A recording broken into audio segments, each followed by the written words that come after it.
নমস্কাৰ। আজি আকৌ মই শ্ৰী ভাস্কৰ কুমাৰ শৰ্মা অধিবক্তা গুৱাহাটী উচ্চ ন্যায়ালয় আপোনালোকৰ সন্মুখত উপস্থিত হৈছোঁ এটা আইনৰ নতুন বিষয়বস্তু লৈ। এই নতুন বিষয়বস্তুলৈ যোৱাৰ আগতে মোৰ যিসকল নতুন দৰ্শক তেওঁলোকক মই অনুৰোধ কৰিম মোৰ চেনেলটো যাতে ছাবস্ক্ৰাইব কৰি লয়, লাইক কৰে, শ্বেয়াৰ কৰে আৰু কমেণ্ট কৰে। আৰু যিসকল ব্যক্তি বা লোকে অলৰেডি মোৰ চেনেলটো ছাবস্ক্ৰাইব কৰি লৈছে, লাইক কৰিছে, শ্বেয়াৰ কৰিছে আৰু কমেণ্ট কৰিছে তেওঁলোকক মই অশেষ ধন্যবাদ জনাইছোঁ। আৰু যিসকল ব্যক্তি বা লোকে মোৰ এই চেনেলটো চাই অলপ হ'লেও লাভৱান হৈছে, আইনৰ বিষয়ে কিবা এটা শিকিবলৈ সক্ষম হৈছে, তেওঁলোকে নিশ্চয়কৈ মোৰ চেনেলটো ছাবস্ক্ৰাইব কৰি ল'ব বুলি মই আশা ৰাখিছোঁ। লগতে লাইক, শ্বেয়াৰ, কমেণ্ট কৰিব বুলিও আশা ৰাখিছোঁ। এতিয়া আজিৰ বিষয়বস্তুলৈ আহিছোঁ। আজিৰ বিষয়বস্তুটো হৈছে এটা শব্দ মই এতিয়া উচ্চাৰণ কৰিম। যিটো শব্দ মই উচ্চাৰণ কৰিম এই শব্দটো কম বেছি পৰিমাণে সকলোৰে পৰিচিত। সেইটো হৈছে পৰ্ণগ্ৰাফি, অৰ্থাৎ ডিছপ্লে অফ ছেক্সুৱেল এক্টিভিটি, যৌন সংক্ৰান্ত কাৰ্যকলাপ। এতিয়া কোনোবা ব্যক্তিয়ে যদি শিশুৰ চাইল্ড পৰ্ণগ্ৰাফি ভিডিঅ' ইণ্টাৰনেটৰ পৰা নিজৰ মোবাইলত ডাউনলোড কৰে, সেইটো অপৰাধ হয়নে নহয়? তেনেকুৱা ধৰণৰ এটা বিষয় বা কেছ কোৰ্টলৈ আহিছিলে। কেছটো আছিলে এজন 28 বছৰীয়া লোকক পুলিচে গ্ৰেপ্তাৰ কৰিছিলে, কাৰণ তেওঁ চাইল্ড পৰ্ণগ্ৰাফি ভিডিঅ' ডাউনলোড কৰিছিল ইণ্টাৰনেটৰ পৰা। তেওঁক এৰেষ্ট কৰা হৈছিলে under the POCSO act and IT act, information technology act 2000 আৰু পক্সো এক্ট।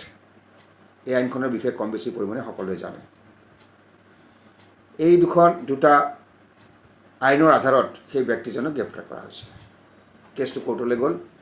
কোৰ্টত মেটেৰিয়েল যিখিনি আছিলে এই কেছৰ সংক্ৰান্তত, materials that have been placed before the court do not make out an offence against the person under section 67B IT Act 2000 and Section 14 Clause 1 of Protection of Children from Sexual Offences Act 2012। Material যিখিনি কোৰ্টৰ সন্মুখলৈ আহিছিলে সেইখিনি চাই কোৰ্টে দেখিলে যে কোনো অপৰাধ এটা সংঘটিত হোৱা নাই, কাৰণ ডাউনলোড কৰিছে এটা চাইল্ড পৰ্ণগ্ৰাফি। সেই অপৰাধটো এই দুখন এক্টৰ আধাৰত নাহে আৰু অফেন্স হিচাপে গণ্য কৰিব নোৱাৰি। কোৰ্টে এইটো চালি জাৰি চাই দেখিলে। আৰু কোৰ্টে ক'লে যদিও ছেকশ্যন 67B IT এক্টত এইটো স্পষ্টকৈ বহলকৈ আলোচনা কৰা আছে এই বিষয়ে, তথাপিতো it does not cover cases where a person has merely downloaded pornography on his electronic gadget or mobile and ৱাটছ the same without doing anything more. কোৰ্টে ক'লে যদিও ছেকশ্যন 67B IT এক্টৰ আধাৰত তেওঁক গ্ৰেপ্তাৰ কৰা হৈছে, তেওঁৰ যিটো case, it does not cover cases where a person has merely downloaded pornography on his electronic gadget. যদি কোনোবা ব্যক্তিয়ে নিজৰ মোবাইলত বা তেনেকুৱা ধৰণৰ ইলেক্ট্ৰনিক ডিভাইচত যদি চাইল্ড পৰ্ণগ্ৰাফি ভিডিঅ' ডাউনলোড কৰে, সেইটো এই এক্টৰ আধাৰত নাহে। আৰু যদি সেই ভিডিঅ'টো চায়ো উইদাউট ডুইং এনিথিং মোৰ, তথাপি এই এক্টৰ আধাৰত অফেন্স হিচাপে নাহে, যদিও ইয়াত ৱাইডলি ৱৰ্ডেড হৈ আছে, বহলকৈ আলোচনা কৰা হৈছে ছেকশ্যন 67B IT এক্টত। আৰু section 67B IT Act punishes the publishing, transmitting or creating a material depicting children in sexually explicit acts in electronic form with 5 to 7 years of imprisonment and fine that extended up to ₹10 lakhs. Section 67B IT actor আধাৰত পানিছমেণ্টৰ ব্যৱস্থা আছে যদিহে publish কৰে, transmit কৰে আৰু তেনেকুৱা ধৰণৰ material সৃষ্টি কৰে শিশুৰ যৌন কাৰ্যকলাপৰ বিষয়ে, তেতিয়াহে পানিছমেণ্টৰ কথা আহিব। যদি কোনোবা ব্যক্তিয়ে শিশুৰ যৌন কাৰ্যকলাপৰ বিষয়ে যদি পাব্লিছ কৰে, ট্ৰেন্সমিট কৰে আৰু তেনেকুৱা ধৰণৰ মেটেৰিয়েল ক্ৰিয়েট কৰে শিশুৰ যৌন কাৰ্যকলাপ শ্ব' কৰিবৰ কাৰণে, in sexually explicit acts in electronic ফৰ্মত যদি কৰে, তেতিয়া 5 বছৰৰ পৰা 7 বছৰলৈ কাৰাবাস হ'ব পাৰে আৰু জৰিমনা হ'ব পাৰে। সেই জৰিমনা 10 লাখ পৰ্যন্ত বৃদ্ধি পাব পাৰে। এইটো ছেকশ্যন 67B IT Act 2000 উল্লেখ আছে।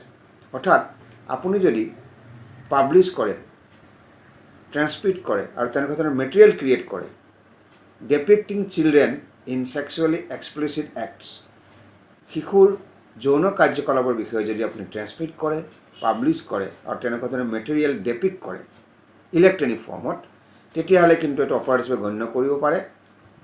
তেতিয়াহ'লে আপোনাৰ কাৰাবাস 5 বছৰৰ পৰা 7 বছৰলৈ হ'ব পাৰে আৰু জৰিমনা হ'ব পাৰে। সেই জৰিমনা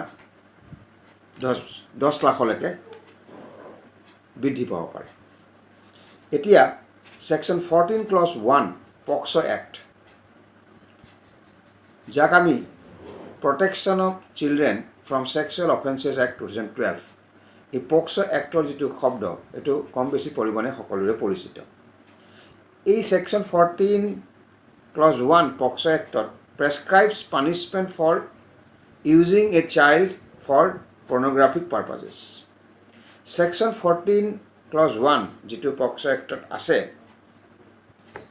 তাত পানিছমেণ্ট হ'ব, পানিছমেণ্টৰ কথা আছে যদি কোনোবা শিশুক পৰ্নোগ্ৰাফিক পাৰপাজৰ কাৰণে ব্যৱহাৰ কৰে, তেতিয়া হ'ব।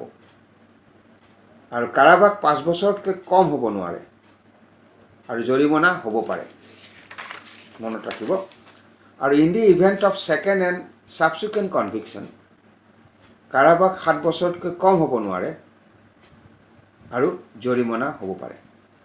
অৰ্থাৎ এই আলোচনাৰ পৰা এটা বস্তু দেখা গ'ল, যদি কোনোবা ব্যক্তিয়ে তেওঁৰ ইলেক্ট্ৰনিক ডিভাইচত, মোবাইলতে হওক বা তেনেকুৱা লেপটপতে হওক বা তেনেকুৱা ডিভাইচত বা গেজেটত যদি শিশুৰ পৰ্নোগ্ৰাফি ভিডিঅ' ডাউনলোড কৰে আৰু চায়ো, সেইটো অপৰাধ হিচাপে মই যি দুখন আইনৰ কথা উল্লেখ কৰিলোঁ, সেই আইনৰ আধাৰত অফেন্স বুলি ধৰিব নোৱাৰি। কিন্তু এই যে ইজ ৱাটছিং child pornography an offence, child pornography download কৰা বা চোৱাটো অপৰাধ হয়নে নহয়, এই বিষয়টো পিছলৈ সুপ্ৰিম কোৰ্টলৈ গুচি গৈছিল। আৰু সুপ্ৰিম কোৰ্টে কিন্তু ইয়াৰ ওপৰত ভাৰ্ডিক্টটো বা অৰ্ডাৰটো ৰিজাৰ্ভ কৰি ৰাখিছে। এতিয়ালৈকে তাৰ ওপৰত কোনো ভাৰ্ডিক্ট দিয়া নাই। চ' এইটো স্পষ্ট হ'ল, যদি কোনোবা ব্যক্তিয়ে চাইল্ড পৰ্নোগ্ৰাফি ভিডিঅ' ডাউনলোড কৰিছে ইণ্টাৰনেটৰ পৰা বা চাইছেও, সেই ব্যক্তিক যদি পক্সো এক্ট আৰু IT এক্টৰ আণ্ডাৰত গ্ৰেপ্তাৰ কৰা হয়,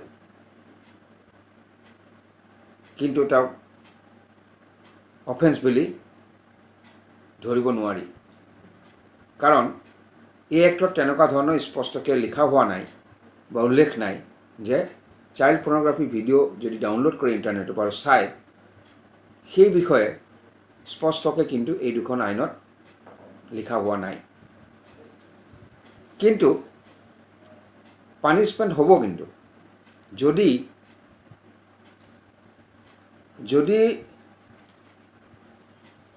আপুনি শিশুৰ যৌন কাৰ্যকলাপৰ বিষয়ে যদি পাব্লিছ কৰে, ট্ৰেন্সমিট কৰে বা তেনেকুৱা ধৰণৰ মেটেৰিয়েল ক্ৰিয়েট কৰে, ডেপিক্ট কৰে ইলেক্ট্ৰনিক ফৰ্মত, তেতিয়া কিন্তু পানিছমেণ্ট হ'ব পাৰে।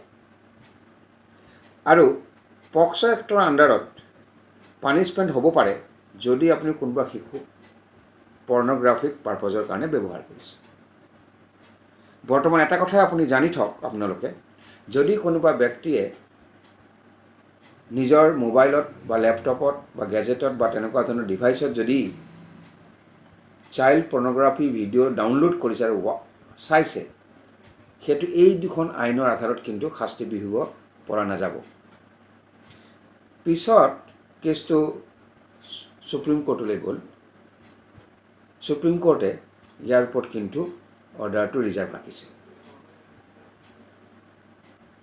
আৰু এটা কথা ইয়াতে মই কৈ থওঁ,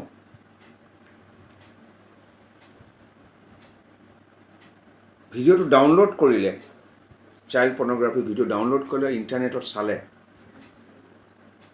ইণ্টাৰনেটৰ পৰা ডাউনলোড কৰি তেওঁ সেই ভিডিঅ'টো চালে, কিন্তু কেতবোৰ লোকে বা এখন বাতৰি কাকতত প্ৰকাশ পাইছিলে যে viewing of child pornography is an offence. এই বিষয়ে এখন নেশ্যনেল নিউজ পেপাৰত কিন্তু পাব্লিছ হৈছিলে। কিন্তু চমুকে জানি থওক, এই মেটাৰটো সুপ্ৰিম কোৰ্টলৈ গৈছিলে আৰু তাত কিন্তু এই অৰ্ডাৰটো ৰিজাৰ্ভ কৰি ৰাখে সুপ্ৰিম কোৰ্টে। এতিয়ালৈকে তাৰ ওপৰত একো অৰ্ডাৰ হোৱা নাই। এই আলোচনাৰ পৰা আজি অলপ হ'লেও আপোনালোকে লাভৱান হৈছে বুলি মই আশা ৰাখিছোঁ। অহা খণ্ডত এটা নতুন বিষয়বস্তু লৈ আপোনালোকৰ সন্মুখত উপস্থিত হ'ম। আজিলৈ বিদায় মাগিছোঁ। নমস্কাৰ।